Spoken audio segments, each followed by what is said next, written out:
이 시간 우리에게 주시는 하나님의 말씀은 신약성경 히브리서 10장 32절부터 39절까지입니다. 제가 말씀 공독하겠습니다. 전날에 너희가 빚을 받은 후에 고난의 큰 싸움을 견디어낸 것을 생각하라.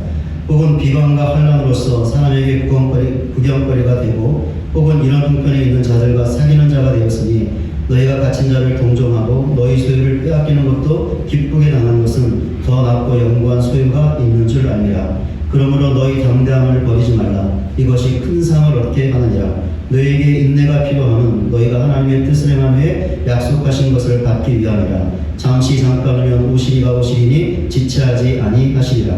나의 의인은 믿음으로 말미암아 사리라.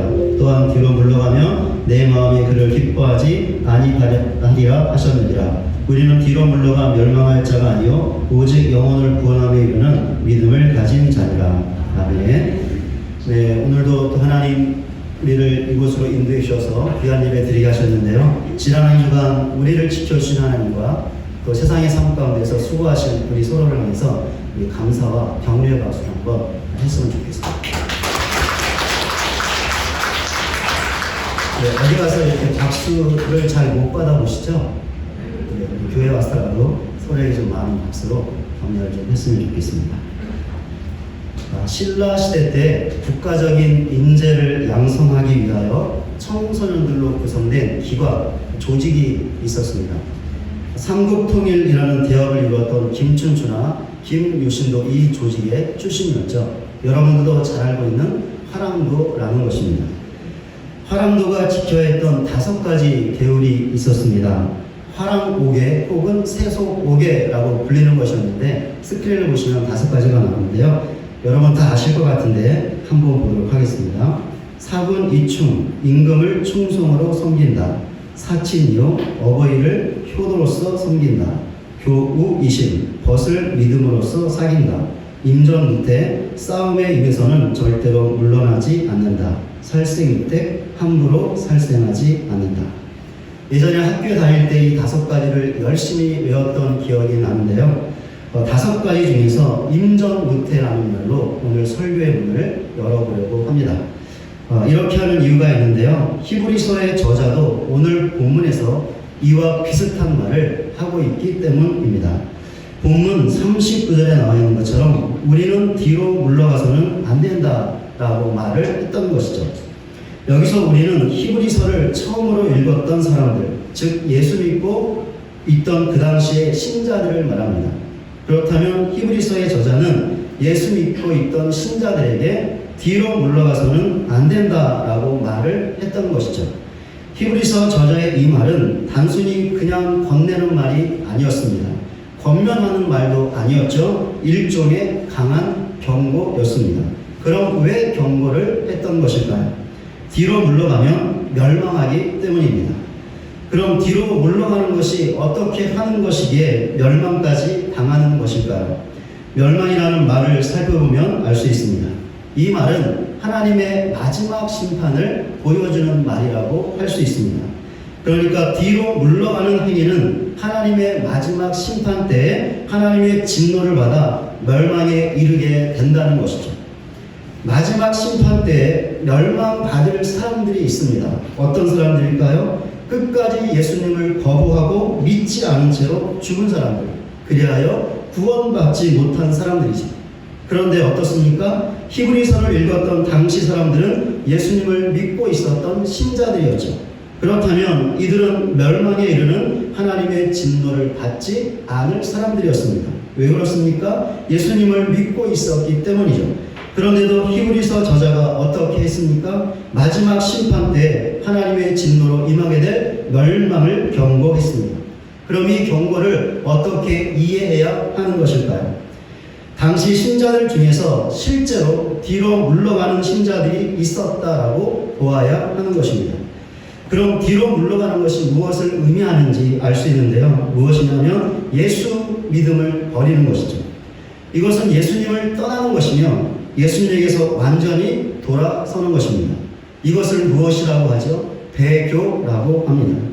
그러니까 그 당시에 뒤로 물러가는 신자들은 배교자들이었던 것이죠. 예수님 믿기 이전으로 돌아가서 예수님과는 전혀 상관없는 자가 되고 마는 것입니다. 그러니 이들은 불신자와 전혀 다를 것이 없었죠. 그렇게 불신자들에게 임할 멸망이 이들에게도 임하게 된다는 것입니다. 결국 히브리서 저자의 경고는 당시 신자들 중에서 행해졌던 배교에 대한 경고였던 것입니다. 이런 사실은 배교했던 신자들의 믿음, 즉 예수에 대한 그들의 믿음이 진실한 것이 아니었음을 보여주고 있습니다. 만약에 배교자들이 갖고 있던 예수에 대한 믿음이 진실한 것이었다면 그들은 구원받았을 것입니다. 왜 그렇습니까? 그 어떤 사람이라도 그 사람이 아무리 흉악하고 더럽고 추잡한 죄인이라 할지라도 예수 믿고 회개하면 그 모든 죄를 용서받고 구원받는다고 하나님께서 약속하셨기 때문이죠. 또한 그렇게 구원받은 사람은 하나님께서 어떤 일이 있더라도 구원의 완성으로 그 사람을 끝까지 붙잡아 주시고 이끌어 주신다고 약속하셨기 때문입니다. 그렇기에 예수에 대한 참된 믿음으로 구원을 받은 신자가 어떻게 예수를 버리고 떠나갈 수 있을까요? 배교자가 될 수 있을까요? 사람도 결혼을 하는데 상대방이 서로 사랑하고 신뢰하기 때문에 결혼을 하죠. 그런데 죽을 때까지 평생을 살아가는 부부들이 있습니다. 절대로 중간에 서로를 버리거나 서로를 떠나지 않는 것이죠. 끝까지 함께 하는 것입니다. 왜 이렇게 하는 것일까요? 서로에 대한 사랑과 신뢰 때문이죠. 하물며 신자와 하나님과의 관계는 어떠할까요? 그 신자가 갖고 있는 예수님에 대한 믿음이 참된 것이라면, 그 사랑이 진실된 것이라면, 그리고 그 믿음으로 구원을 받았다면 자기를 구원해 주신 예수님을 어떻게 배신할 수 있을까요? 어떻게 예수님을 외면하고 완전히 등을 돌릴 수 있는 것일까요? 어떻게 배교할 수 있는 것일까요? 절대로 그럴 수 없는 것이죠. 그러니 그 당시에 배교했던 신자들이 갖고 있던 예수님에 대한 믿음은 참된 것이 아니었던 것입니다. 그저 겉으로만, 입술로만 고백했던 가짜 믿음이었던 것이죠. 예수님께서도 이런 신자들에 대하여 말씀을 하셨습니다. 마태복음 13장 29절과 30절입니다. 주인이 이르되 가만두라. 가라지를 뽑다가 곡식까지 뽑을까 염려하노라. 둘 다 추수 때까지 함께 자라게 두라. 추수 때에 내가 추수꾼들에게 말하기를 가라지는 먼저 거두어 불사르게 단으로 묶고 곡식은 모아 내 곡간에 넣으라 하리라. 신앙 공동체에는 곡식과 가라지와 같은 사람들이 함께 존재합니다. 그러니까 예수님에 대한 참된 믿음으로 구원을 받은 성도들과 그렇지 못한 성도들이 함께 있다라는 것이죠. 그런데 이들을 서로 구분하는 것은 매우 어렵습니다. 똑같이 예수님에 대한 신앙 고백을 하고 있고 여러 가지 모양으로 교회를 위해 섬기고 봉사하고 있기 때문이죠. 그런데 이들이 명확하게 구별되는 때가 있습니다. 바로 추수 때이죠. 즉 하나님의 마지막 심판 때입니다. 이때 곡식 성도들은 내 곡간에 들어가게 될 것입니다. 하나님께서 약속하신 최종적인 구원의 복을 받는다라는 것이죠. 그러나 가라지와 같은 사람들은 불에 태워질 것입니다. 하나님의 진노를 받아 멸망에 이르게 된다는 것이죠. 예수님이 말씀하신 가라지와 같은 사람들이 본문에서 말하고 있는 뒤로 물러가는 신자들, 즉 배교하는 신자들이었다라고 할 수 있습니다. 이런 신자들은 아무리 예수님을 믿는다고 10,000번 고백을 해도 구원받을 수 없습니다. 왜 그렇습니까? 예수님에 대한 믿음과 그 고백이 참된 것이 아니기 때문이죠. 그러니 이런 신자들은 얼마든지 예수님을 버리고 배교할 수 있는 것입니다. 그렇게 히브리서 저자가 배교를 행했던 당시 신자들과 그들을 보면서 믿음이 흔들리고 있던 또 다른 신자들에게 배교에 대하여 강하게 경고했던 것입니다.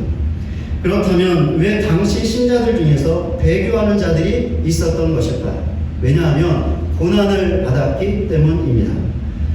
이들이 당했던 고난의 목록이 본문 33절과 34절에 나와 있습니다. 몇 가지로 정리할 수 있는데요. 첫째, 공적인 비방을 받았습니다.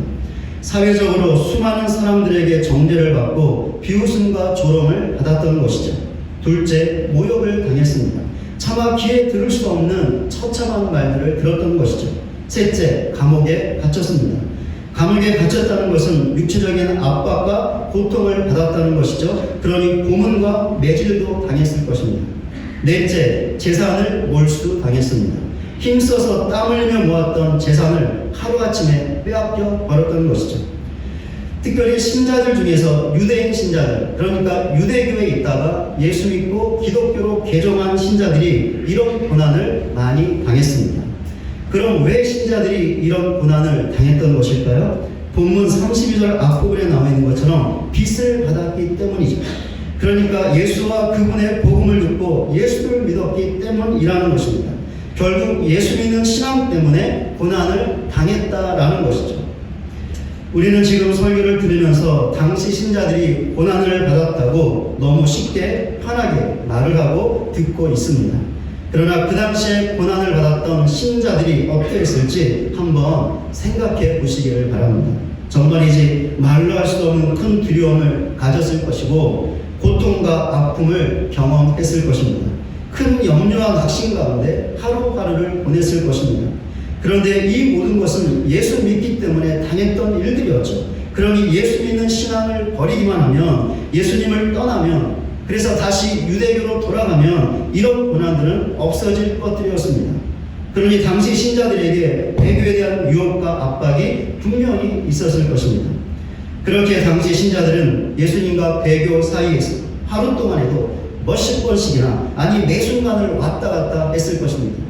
어느 순간에는 예수님에게 가 있었고 또 다른 순간에는 배교에 가 있었을 것입니다. 어쩌면 이렇게 영적으로 갈팡질팡했던 깊은 흔들림과 고민이 이들에게 더 큰 고통이었을지도 모릅니다. 그런데 이 모든 압박과 유혹을 견디지 못하고 굴복했던 신자들이 있었죠. 배교를 했던 것입니다. 예수님을 버리고 다시 유대교로 돌아갔던 것이죠. 우리가 이렇게 했던 당시 신자들의 마음을 충분히 이해할 수 있습니다. 얼마나 힘들고 고통스러웠으면 그렇게까지 했을까요? 우리는 충분히 이해할 수 있습니다. 그러나 이런 신자들의 예수님에 대한 믿음은 참된 것이 아니었습니다. 이들은 가라지와 같은 사람들이었죠. 이런 평가가 너무 냉정한 것 같습니까? 그래도 어쩔 수가 없습니다. 이 평가가 맞는 것이기 때문이죠. 왜 이렇게 말씀을 드릴 수 있냐면 당시 신자들이 받았던 고난을 견디고 이겨냈던 또 다른 신자들이 있었기 때문입니다. 모든 신자들이 배교를 했던 것이 아니었던 것이죠. 고난으로 인하여 아무리 두렵고 힘겹고 고통스럽다 하더라도 그 모든 것과 싸우며 견뎌냈던, 그리고 계속해서 그렇게 하고 있었던 성도들도 있었다라는 것입니다. 히브리서 저자가 이 사실도 말하고 있는데요. 본문 32절부터 34절까지 나와 있습니다. 이 내용은요, 본문 31절에 나와 있는 고난의 큰 싸움을 견뎌냈다라는 말과 본문 34절에 나와 있는 기쁘게 당했다라는 말로 정리할 수 있습니다. 무슨 말이냐면 고난을 받았지만 그 고난에 맞서 싸움을 했던 신자들이 있었다는 것이죠. 심지어 그 싸움은 큰 싸움이었습니다. 그러니 얼마나 힘들고 어려운 싸움이었을까요? 그런데도 그 싸움을 견뎌냈던, 인정 못해있던 신자들이 있었다라는 것이죠. 더욱이 이 신자들에게 더 놀랍고 충격적인 것이 있는데 무엇이냐면 고난을 기쁘게 당했다는 것입니다. 수많은 사람들에게 멸시와 조롱과 모욕을 당했는데 기뻐했다니 말이 되는 것일까요? 매를 맞고 고문을 당하고 감옥에 갇혔는데도 기뻐했다니 말이 되는 것일까요? 자기 재산을 하루아침에 몰수당했는데도 기뻐했다니 말이 되는 것일까요? 정말이지 인간적으로 볼 때 충격적이고 놀라운 일이 아닐 수가 없습니다. 그런데 이렇게 했던 신자들이 있었다는 것이죠. 이들은 예수님이 말씀하셨던 바로 그 신자들이었습니다. 마태복음 5장 11절입니다. 나로 말미암아 너희를 욕하고 박해하고 거짓으로 너희를 거슬려 모든 악한 말을 할 때에는 너희에게 복이 있나니. 예수님께서는 나로 말미암아, 즉 예수님 때문에 고난을 받게 되었을 때 그것이 복이라고 말씀하셨습니다. 그렇게 고난 받을 때 이렇게 하라고 말씀하셨죠. 마태복음 5장 12절 앞부분입니다. 기뻐하고 즐거워하라. 예수님께서는 고난 받을 때 기뻐하고 즐거워하라고 하셨습니다. 고난을 회피하지 말고 기쁘게 받으라는 것이었죠. 이 당시에 고난을 기쁘게 받았던 신자들이 바로 예수님이 말씀하셨던 바로 그 신자들이었던 것입니다. 그럼 왜 이들은 고난을 받았지만 배교하지 않았던 것일까요? 왜냐하면 예수님에 대한 이들의 믿음이 참된 것이었기 때문이죠. 이들은 알곡 성도였던 것입니다. 그렇다면 이 지점에서 우리는 그리스도인이 갖고 있는 예수님에 대한 믿음의 진실성 여부를 가릴 수 있습니다. 그 믿음이 참된 것이냐, 그렇지 못한 것이냐를 가릴 수 있다는 것이죠. 어떻게 가릴 수 있을까요? 이 물음의 답을 살피기 전에 예수님에 대한 믿음이 어떤 것인지를 잠시 말씀을 드리겠습니다. 본문 34절 마지막 부분입니다. 더 낫고 영구한 소유가 있는 줄 알리라. 예수님을 믿는 믿음은 예수님께서 나의 구원자가 되신다는 사실을 믿을 때 그 사람은 구원을 받을 것이고 그 구원의 결국은 더 낫고 영구한 소유를 얻는다는 것을 믿는 것입니다. 이것을 다르게 말하면 예수님에 대한 믿음이 본문 39절 후반부에 나와 있는 것처럼 오직 영혼을 구원함에 이르게 한다는 것을 믿는 것입니다. 그렇습니다. 예수님을 나의 구주로 믿는 사람은 구원을 받습니다. 그런데 그 구원은 현재 진행형이죠. 그렇게 구원이 완성되는 때가 있습니다. 이 구원의 완성을 더 낫고 영구한 소유라고 할 수 있는 것이고 오직 영혼을 구원에 이르게 하는 것이라고 할 수 있는 것이죠. 이런 구원의 완성이 언제 이루어질까요? 예수님께서 다시 오실 때 이루어집니다. 이것은 너무나 확실한 것이기 때문에 반드시 이루어집니다. 그렇게 히브리서 저자가 본문 37절에 나와 있는 것처럼 잠깐 후면 오실 그이가 오실 것이다 라고 예수님의 재림에 대하여 분명하게 확고하게 말하고 있는 것이죠. 바로 이것이 예수님에 대하여 가져야 하는 믿음인 것입니다. 그런데 이 믿음이 참된 것인가 그렇지 않은가를 가릴 수 있다는 것이죠. 어떻게 가릴 수 있을까? 예수님 때문에 고난이 찾아올 때 진실성 여부를 가릴 수 있는 것입니다. 이렇게 할 수 있는 이유가 있는데요. 예수님에 대한 참된 믿음은 그리스도인들에게 두 가지 중요한 영적인 자질을 주기 때문입니다. 무엇일까요? 본문 35절에 나오는 담대함과 본문 36절에 나오는 인내라는 것입니다. 예수님에 대한 믿음이 참된 것이라면, 그러니까 예수님을 믿으면 구원을 받고 예수님의 재림 때에 최종적인 구원의 완성에 이룰 수 있다는 사실을 참되게 믿는 그리스도인들에게는 담대함이 생기는 것이죠. 그렇게 그 어떤 고난이 온다 하더라도 그 고난과 맞서 싸울 수 있는 것입니다. 그 싸움이 아무리 힘겹고 어렵더라도 절대로 물러서지 않는 것이죠. 또한 예수님에 대한 참된 믿음을 갖고 있는 그리스도인에게는 인내가 생기는 것입니다. 고난 때문에 아무리 힘겹고 어려워도 그 모든 것을 견디고 마는 것이죠.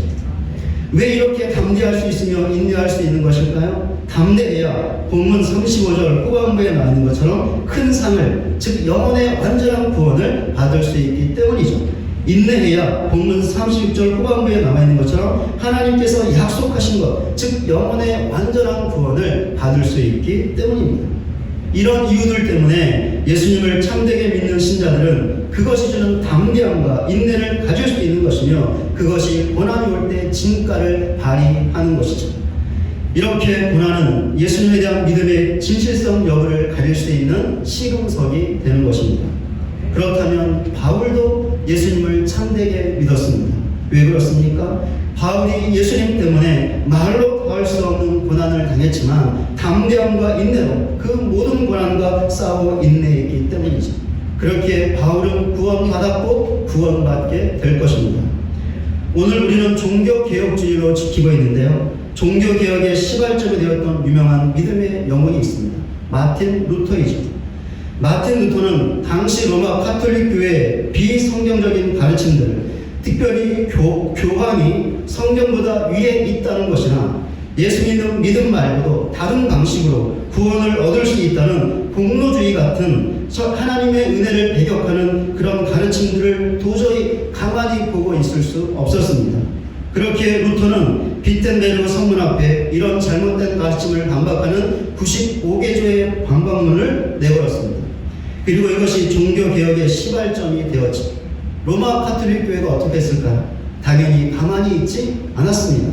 루터에게 위협을 가했고 핍박을 가했으며 심지어 죽이려고까지 했습니다. 루터도 고난을 받았던 것이죠. 그런데 루터가 그 고난에 굴복했습니까? 아니요. 루터는 너무나도 담대하게 모든 고난과 싸웠고 그 고난을 견디어 내었습니다. 루터도 예수님을 참되게 믿었던 것이죠. 그렇다면 루터도 구원을 받았고 반드시 구원을 받을 것입니다. 그렇다면 우리는 어떻습니까? 우리도 예수님을 참되게 믿고 있습니까? 우리는 이 물음을 반드시 물어야 하며 이 물음에 대한 분명한 답을 해야 합니다. 왜 그렇습니까? 이 질문에 답을 해야 우리가 예수 믿고 구원받았음을 확인할 수 있기 때문이죠. 우리가 이렇게 할 수 있는 이유는 우리도 예수님 때문에 고난을 받기 때문입니다. 우리는 과거에도 고난을 받았고 지금도 고난을 받고 있으며 앞으로도 고난을 받을 것입니다. 우리는 이 고난을 절대로 피할 수 없죠. 그렇게 예수 믿으면 모든 병이 고침받고 모든 것이 행복하고 모든 것이 성공하고 모든 것이 형통하다고 말하는 것은 절대로 복음이 아닙니다. 예수님의 가르침도 아니며 성경의 가르침도 아니죠. 우리는 예수 믿어도 병에 걸릴 수 있고 죽을 수도 있습니다. 예수 믿어도 불행할 수 있고 실패할 수 있습니다. 불신자들의 조롱과 멸시와 모욕과 공격을 받을 수 있는 것이죠. 지금도 많은 그리스도인들이 실제로 이런 고난들을 받고 있습니다. 특별히 우리는 지금 코로나19로 인한 삶의 위기와 신앙의 위기 앞에 놓여 있습니다. 이 위기는 분명히 우리에게 찾아온 고난이라고 할 수 있습니다. 그럼 우리가 이 순간에 어떻게 하고 있습니까? 더욱더 예수님을 간절히 찾고 구하고 있습니까? 예수님께 더욱더 가까이 나아가고 있습니까? 그리하여 할 수도 있으면 있는 힘을 다하여 예수님을 예배하고 예수님께 기도하고 있습니까? 예수님의 몸된 교회를 변함없이 사랑하며 교회를 위한 수고와 봉사를 아끼지 않고 있습니까? 또한 담대함을 갖고 우리 앞에 직면해 있는 지금의 고난과 싸우고 있습니까? 지금의 고난을 견디고 있습니까? 만약에 우리가 이렇게 하고 있다면 예수님을 믿는 우리의 믿음은 참된 믿음이라고 할 수 있습니다. 진짜인 것이죠. 그러면 우리는 구원을 받았고 구원을 받고 있으며 구원을 받게 될 것입니다. 그러나 반대로 하고 있다면, 고난 때문에 예수님을 찾지 않거나 멀리하고 있다면, 그리하여 예수님을 예배하지 않고 예수님께 기도하지 않고 있다면, 예수님의 몸된 교회에 대한 사랑이 식어서 교회를 위한 수고와 봉사를 거두고 있다면, 또한 나약함과 두려움으로 고난과 싸우지 않고 견디지 못하고 있다면 예수님에 대한 우리의 믿음은 참되지 않은 것이죠. 가짜인 것입니다. 그렇다면 우리는 구원받지 못한 것이고 구원받지 못하고 있으며 구원받지 못하게 될 것입니다. 과연 우리 자신의 모습은 어떻습니까? 이 시간에 잠시 내 자신의 모습을 돌아보시기를 바랍니다. 예수님을 참되게 믿는 우리 모두가 되시기를 바랍니다. 참된 믿음을 달라고 간절하게 기도하시기 바랍니다. 그 믿음으로 고난과 맞서 싸우고 모든 것을 견뎌내어서 우리의 믿음이 참된 것임을 증명하고 그 믿음으로 구원받고 구원받을 수 있는, 하나님이 예비하신 최종적인 구원의 완성의 복을 받을 수 있는 저와 여러분 모두가 되시기를 주님의 이름으로 간절히 소원합니다. 말씀을 맺겠습니다. 존 버년이 저술한 너무나 유명한 책이 있죠. 철로 역정이라는 책입니다. 이 책의 주인공 이름은 크리스찬, 그리스도인이죠. 그리스도인은 여러 장소를 순례하게 되는데 좁은 문에서 고난산까지 이어지는 좁은 길을 지나게 되었습니다. 그 좁은 길은 곧장 산 정상까지 뻗어 있었고 그 산을 오르는 길의 이름은 고난이었습니다. 긴 순례 여정에 지쳐있던 그리스도인은 샘으로 가서 그곳에 물을 마시고 기운을 차렸습니다. 그리고는 이렇게 중얼거리며 산을 오르기 시작했습니다. 고난의 길을 따라 고난산으로 향하면서 이렇게 중얼거렸습니다. 스크린을 보시면 나오는데요. 이 산이 아무리 높아도 나는 반드시 오르리라. 고난에 넘어져 실족하지 않으리라. 생명에 이르는 길이 여기에 있음을 알고 있으니 자, 용기를 내자. 나약해지거나 두려워하지 말자. 쉬워도 잘못된 길을 가다가 끝내 재앙을 만나느니 어려워도 바른 길을 가는 편이 낫다. 이 그리스도인의 중얼거림이 우리 자신의 것이 되시기를 바랍니다. 그리하여 예수님을 믿기 때문에 어떤 고난을 당한다 하더라도 그것 때문에 용기를 잃거나 나약해지지 마시기를 바랍니다. 우리는 이렇게 할 수 있습니다. 왜 그렇습니까? 예수님을 참되게 믿으면 담대할 수 있고 인내할 수 있기 때문이죠. 그럼 우리는 어떤 고난 앞에서도 물러서지 않을 것이며 당당하게 고난의 산을 넘을 것이다 라고 외치며 결국에는 그 산을 넘게 될 것입니다. 이렇게 할 때 우리는 반드시 구원을 받고 구원받게 될 것입니다. 왜 그렇습니까? 예수님에 대한 우리의 믿음이 진짜이기 때문이죠. 예수님에 대한 참된 믿음을 달라고 간절하게 기도하시고 그리하여 참된 믿음을 갖고 그 믿음이 주는 담대함과 인내로 어떤 고난을 만나든지 싸워 인내하며 승리할 수 있는 우리 모두가 되시기를 바랍니다. 그리하여 이런 신자들에게 약속되어진 구원을 받고 그 구원의 완성인 더 낫고 영구한 것을 받을 수 있는 오직 영원히 구원에 이르는 최종적인 구원의 복을 받아 누릴 수 있는 저와 여러분 모두가 되시기를 주님의 이름으로 간절히 축원을 드립니다.